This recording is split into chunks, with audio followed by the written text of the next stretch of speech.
Hello नमस्कार दोस्तों, स्वागत है आप सभी का सात्विक क्लासेस पे। आज हम जो अपनी कहानी की सीरीज चल रही है उसमें एक नई कहानी चीफ की दावत पढ़ेंगे। हमने बहुत सी कहानियाँ लाइन बाय लाइन पढ़कर ख़त्म कर ली है। अगर अभी तक आपने नहीं देखा है तो आप हमारे चैनल पे जाके देख सकते हैं। मैंने वहाँ पे आपको सब कुछ बताया है, कैसे नोट्स बनाने, कैसे कहानी को पढ़ना है, क्या पढ़ना है और क्या छोड़ना है। वीडियो को पूरी देखना है और पसंद आए लाइक शेयर और सब्सक्राइब करना है। तो आज एक मोटिवेशन कोट के साथ हम अपनी क्लास की शुरुआत करते हैं।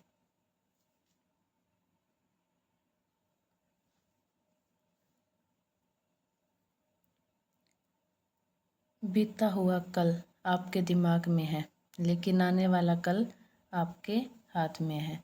हाँ, जो बीत गया है वो हमारे दिमाग में रह जाता है, लेकिन हम उसी के बारे में सोचते रहेंगे तो हमारे आने वाले कल का क्या होगा हमें नहीं पता। तो आने वाला कल हमारे हाथ में है।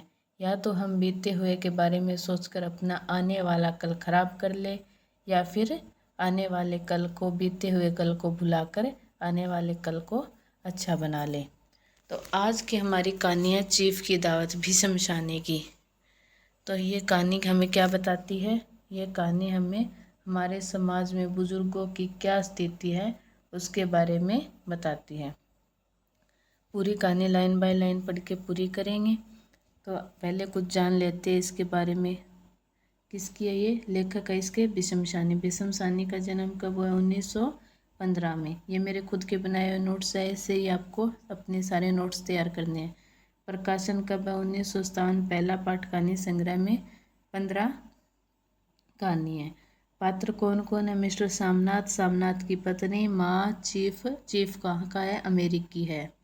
शुरुआत। आज मिस्टर सामनाथ के घर चीफ की दावत थी। 5 बजते बजते तैयारी मुकम्मल होने लगी। मेहमान 7:30 और एक जगह पे बोला गया है 8 बजे आएंगे। 8-10 मेहमान होंगे। देसी अफसर, उसकी स्त्रियां। काला गाउन गले में पहने सफेद मोतियों का हार चीफ की बीबी ने पहना था। माँ ने कौन सा गाना गाया? जो ये तो कहा था सामनाथ ने, 2 पत्तर अनारा दे सुना दो। तो माँ ने गाया था हरिया ने माए हरिया ने भेणे हरिया ते भागी भरिया। जो भी सॉन्ग आता है, मतलब जो गीत आते हैं और जो संख्या आती है वो सब आपको नोट करनी है।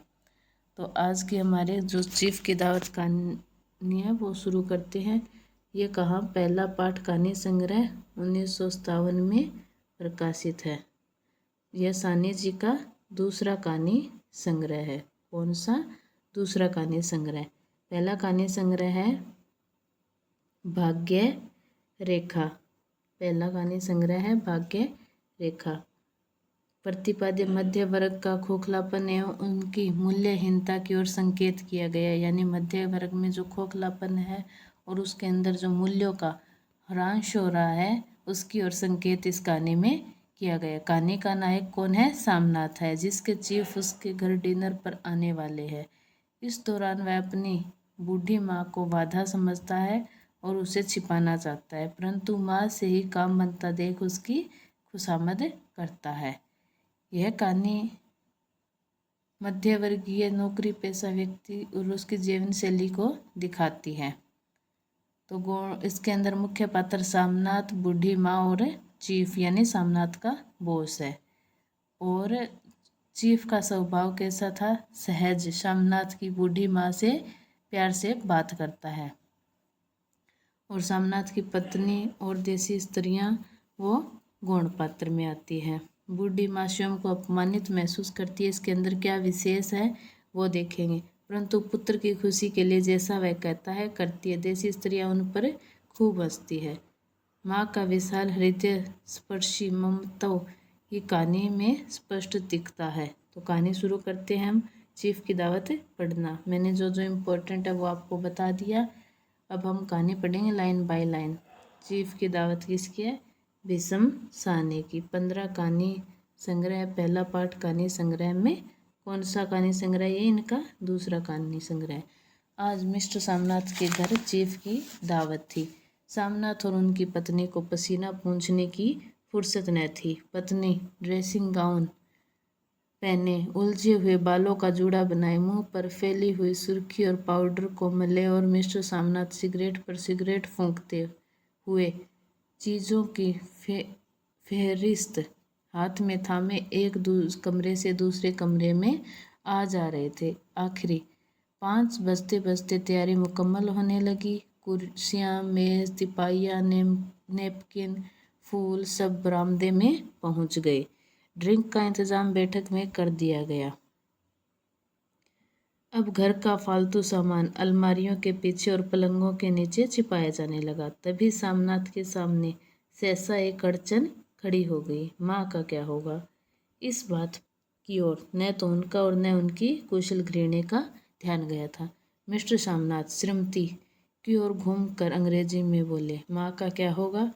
श्रीमती काम करते करते ठहर गई और थोड़ी देर तक सोचने के बाद, इन्हें पिछवाड़े इनकी सहेली के घर भेज दो, रात भर बेशक वहीं रहे, कल आ जाए। तो देख रहे हो माँ की क्या स्थिति है। सामनाथ सिगरेट मुंह में रखे सिकुड़ी आंखों से श्रीमती के चेहरे की ओर देखते हुए पल भर सोचते रहे, फिर सिर हिलाकर बोले, नहीं, मैं नहीं चाहता कि उस बुढ़िया का आना जाना या फिर से शुरू हो। पहले ही बड़ी मुश्किल से बंद किया था। माँ से कहें कि जल्दी ही खाना खा के शाम को ही अपनी कोठरी में चले जाए। मेहमान कहीं 8 बजे आएंगे। कब आएंगे? 8 बजे आएंगे। इससे पहले ही अपने काम से निपट लें। सुझाव ठीक था, दोनों को पसंद आया, मगर फिर सहसा श्रीमती बोल उठी। जो वह सो गई और नींद में खराटे लेने लगी तो साथ ही तो बरामदा है जहाँ लोग खाना खाएंगे। तो इन्हें कह देंगे कि अंदर से दरवाज़ा बंद कर लें, मैं बाहर से ताला लगा दूंगा, या माँ को कह देता हूँ कि अंदर जाकर सोए नहीं, बैठी रहे। और क्या? और जो सो गई तो डिनर का क्या मालूम कब तक चले, 11-11 बजे तक तो तुम ड्रिंक ही करते रहते हो। सामनाथ खुद खींच उठे, हाथ झटकते हुए बोले, अच्छी भली है भाई के पास जा रही थी, तुमने यूं ही खुद अच्छा बनने के लिए बीच में टांग अड़ा दी। वाह, तुम माँ बेटे के बीच में की बातों में क्यों बुरी बनो, तुम जानो और वह जाने। मिस्टर सामनाथ चुप रहे। यह मौका बहस का न था, समस्या का हल ढूंढने का था। उन्होंने घूम कर माँ की कोठरी की ओर देखा। कोठरी का दरवाज़ा बरामदे में खुलता था। बरामदे की ओर देखते हुए झट से बोले, मैंने सोच लिया। और उन्हीं कदमों माँ की कोठरी के बाहर जा खड़े हुए।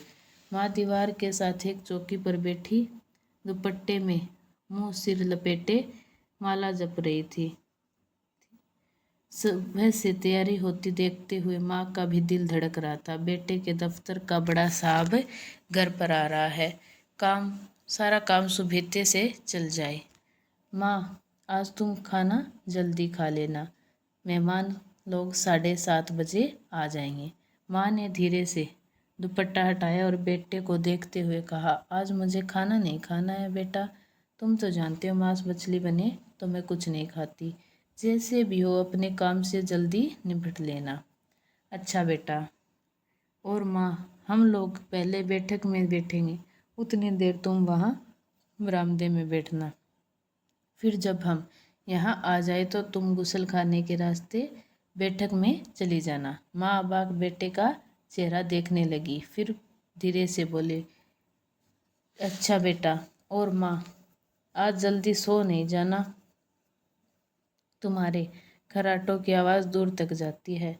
माँ लज्जित सी आवाज़ में बोली, क्या करूँ बेटा, मेरे बस की बात नहीं है, जब से बीमारी से उठी हूँ नाक से सांस नहीं ले सकती। मिस्टर सामनाथ ने इंतजाम तो कर दिया, फिर भी उनकी उधेड़-बुन ख़त्म नहीं हुई। जो चीफ अचानक इधर आ निकला तो 8-10 मेहमान होंगे, देसी अफसर, स्त्रियाँ, कोई भी गुस्ल खाने की तरफ जा सकता है। क्षोभ और क्रोध मेवा झुंझलाने लगे। एक कुर्सी को उठाकर बरामदे में कोठरी के बाहर रखते हुए बोले, आओ इस पर जरा बैठो माँ। तो माँ माला संभालती पल्ला ठीक करती उठी और धीरे से कुर्सी पर आ कर बैठ गई। यूँ नहीं माँ, टांगे ऊपर चढ़ाकर नहीं बैठते, यह खाट नहीं है। माँ ने टांगे नीचे उतार ली। और खुदा के वास्ते नंगे पाँव नहीं घूमना, और न ही वे खड़ाऊ पहनकर सामने आना। किसी दिन तुम्हारी ये खड़ाऊ मैं उठाकर बाहर फेंक दूंगा। माँ चुप रही। कपड़े कौन से पहनोगी माँ? जो है वही पहनूंगी बेटा, जो कहो पहन लो। मिस्टर सामनाथ सिगरेट मुंह में रखे, फिर अधखुली आंखों में से माँ की ओर देखने लगे और माँ के कपड़ों की सोचने लगे।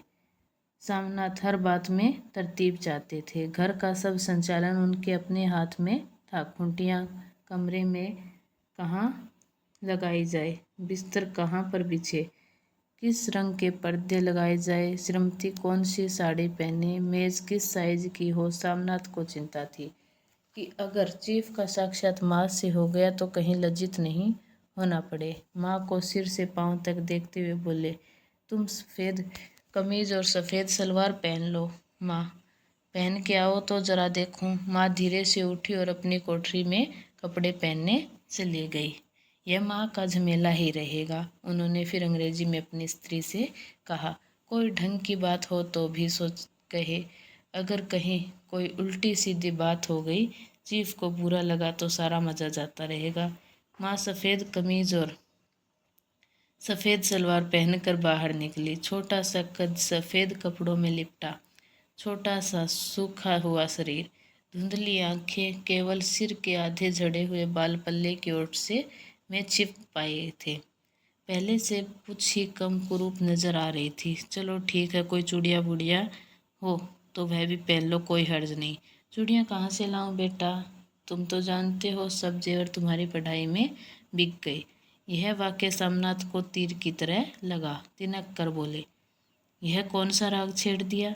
माँ, सीधा कह तो नहीं है, जेवर बस। इससे पढ़ाई वढ़ाई का क्या ताल्लुक है?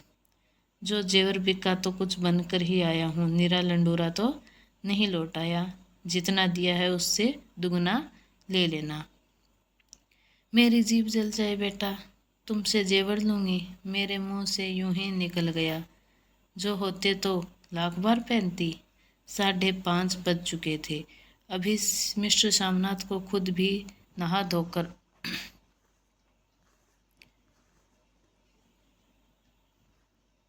तैयार होना था। श्रीमती कब की अपने कमरे में जा चुकी थी। सामनाथ जाते हुए एक बार फिर माँ को हिदायत करते गए, माँ रोज की तरह गुमसुम बन के नहीं बैठी रहना। अगर साहब इधर आ निकले तो कोई बात पूछे तो सही तरह से जवाब देना। मैं न पढ़ी न लिखी बेटा, मैं क्या बात करूँगी? तुम कह देना माँ अनपढ़ है, कुछ जानती समझती नहीं, वह नहीं पूछेंगे।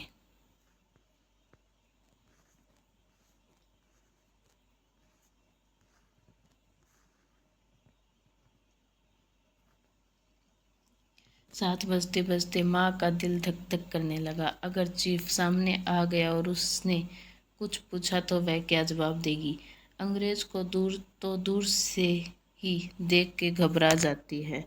यह तो अमरीकी है। न मालूम क्या पूछे तो चीफ क्या थे? अमरीकी।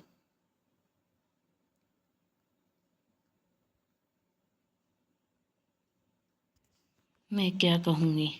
माँ का जी चाहा कि चुपचाप पिछवाड़े विधवा सहेली के घर चली जाए, मगर बेटे के हुक्म को कैसे टाल सकती थी। चुपचाप कुर्सी पर से टांगें लटकाए वहीं बैठी रही। एक कामयाब पार्टी वह है जिसमें ड्रिंक कामयाबी से चल जाए। सामनाथ की पार्टी सफलता के शिखर चूमने लगी। वार्तालाप उसी रो में बह रहा था जिस रो में गिलास भरे जा रहे थे। कहीं कोई रुकावट न थी, कोई अड़चन न थी। साहब को विस्की पसंद आई, मेम साहब को पर्दे पसंद आए थे, सोफ़ा कवर का डिज़ाइन पसंद आया था, कमरे की सजावट पसंद आई थी। इससे बढ़कर क्या चाहिए? साहब तो ड्रिंक के दूसरे दौर में ही चुटकुले और कहानियाँ कहने लग गए थे। दफ्तर में जितना रोब रखते थे, यहाँ पर उतने ही दोस्त परवर हो गए थे। और उनकी स्त्री काला गाउन पहने, सफ़ेद गले में सफ़ेद मोतियों का हार, सेंट और पाउडर की महक से ओतप्रोत कमरे में बैठी सभी देसी स्त्रियों की आराधना का केंद्र बनी हुई थी। बात बात पर हंसती, बात बात पर सिर हिलाती।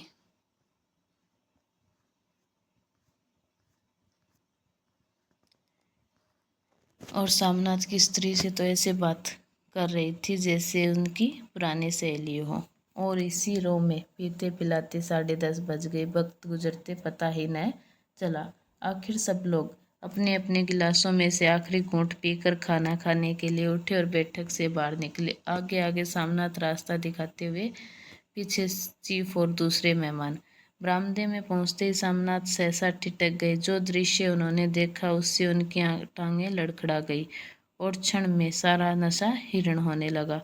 बरामदे में एन कोठरी के बाहर माँ अपनी कुर्सी पर ज्यों की त्यों बैठी थी, मगर दोनों कुर्सी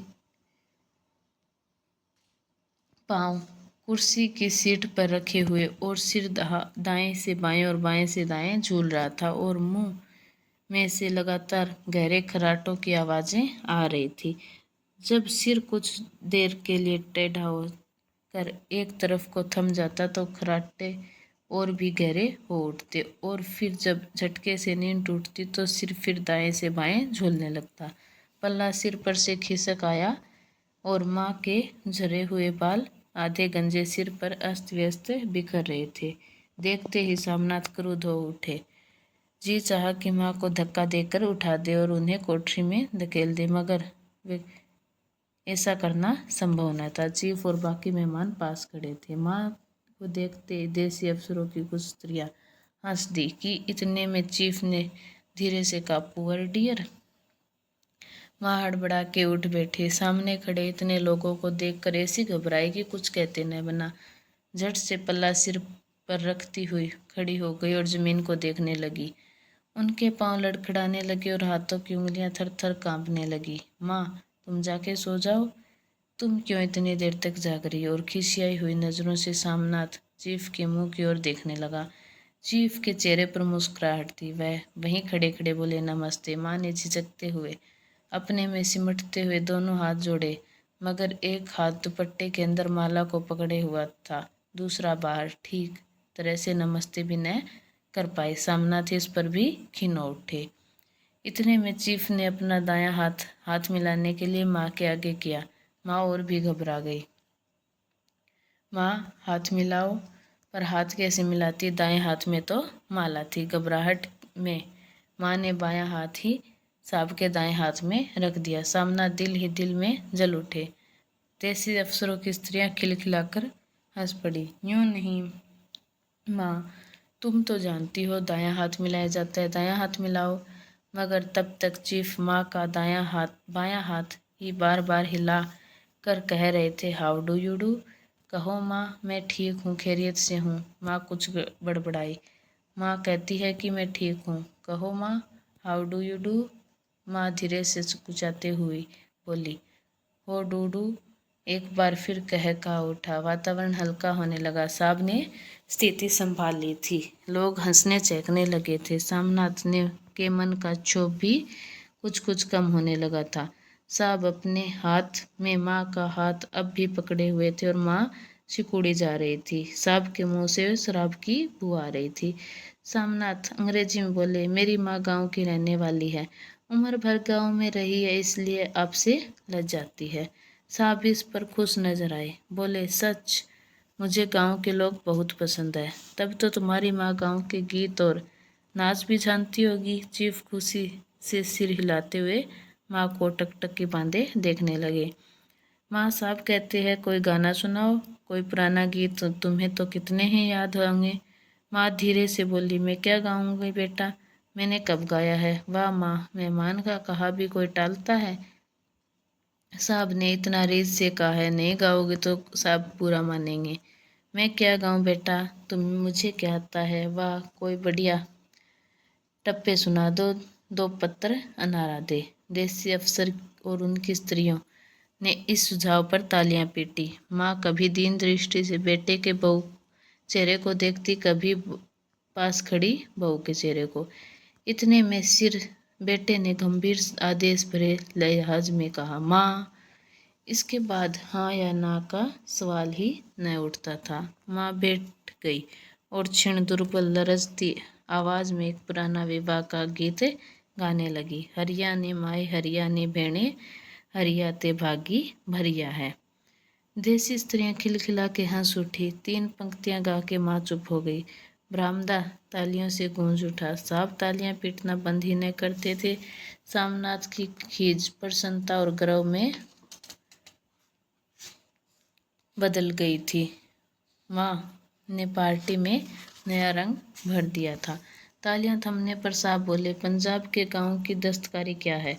सामनाथ खुशी से झूम रहे थे। बोले, ओ बहुत कुछ साहब, मैं आपको एक सेट उन चीज़ों का भेंट करूंगा, आप उन्हें देखकर खुश होंगे। मगर साहब ने सिर हिलाकर अंग्रेजी में फिर पूछा, नहीं, मैं दुकानों की चीज़ नहीं मांगता। पंजाबियों के घरों में क्या बनता है, औरतें खुद क्या बनाती है?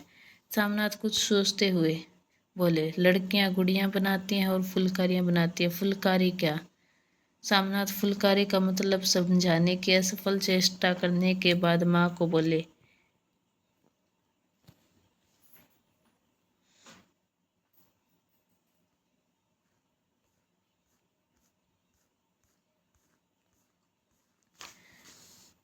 क्यों माँ, कोई पुरानी फुलकारी पड़ी है